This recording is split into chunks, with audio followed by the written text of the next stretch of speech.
Today, I want to talk with you guys a little bit about giving yourself titles in the spiritual community.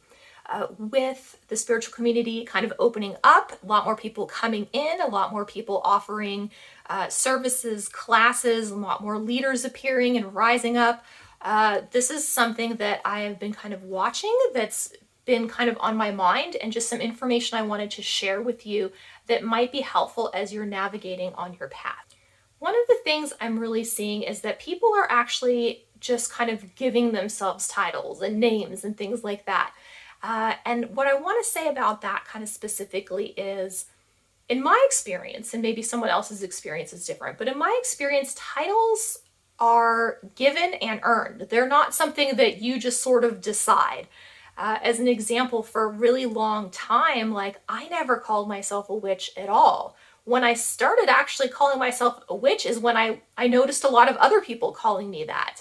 It was something I kind of knew I was, but it wasn't something I was out there touting like, oh, I do this, or like, it was just something that, because of just the natural work and service that I had been doing, is a title that people gave me when they were talking about me. Oh yeah, Nikki, she's a witch. Or oh yeah, Nikki, she's a white witch. That's what she does.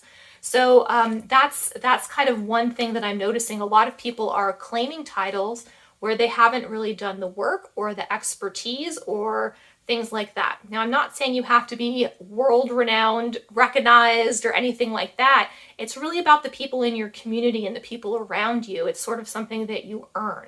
I've heard people call themselves shaman and stuff like that too. And to my knowledge, as far as what the things I've learned, that's something that's also a title that's given by the community that you work in.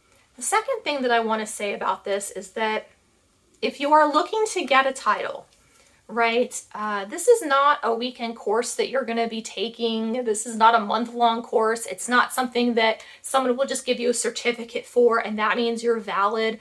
That just means you have the information. It doesn't mean you have the wisdom, right? So this is another one where it's really about doing the work. Now, a lot of people will be on who have kind of higher titles or more important titles, or titles that require more training, effort, lessons, things like that, practice. It's a lifelong mission and journey. It really is. So I think that if you are really looking to get into something and it interests you, I fully support you, and I think that you should go for it, because that's just spirit and your intuition driving you closer to the things that will work for you and help you. But you really have to be aware that it's not something that you can just immediately do. Like, it is a process. Like, it takes people, years and decades and lifetimes to really kind of achieve that high status sometimes. So you really need to be working consistently towards it. It's not like a one-time effort that you put in. The last thing I really want to talk about is what is actually driving these people to make these claims about themselves, right? Because I think we all know at least one person or somebody in the spiritual field that is claiming to be something that they're not.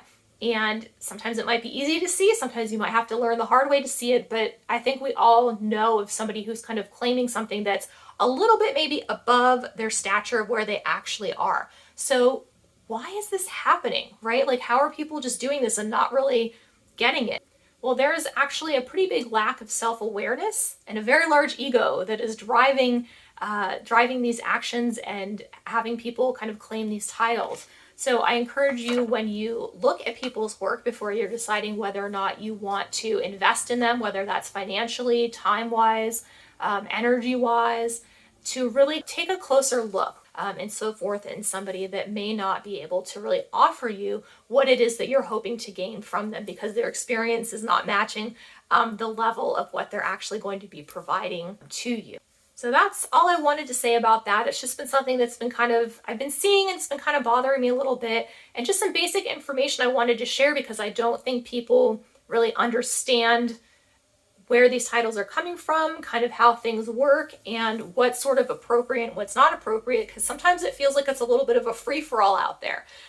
Now, if you want to give yourself the title, I will say that if you want to, you can, but just make sure that you have the experience and the validation to kind of back that up, because I think there's a lot of people that are doing that are lacking the qualifications right now. So just make sure that you're very cautious about what you're doing and what you can offer.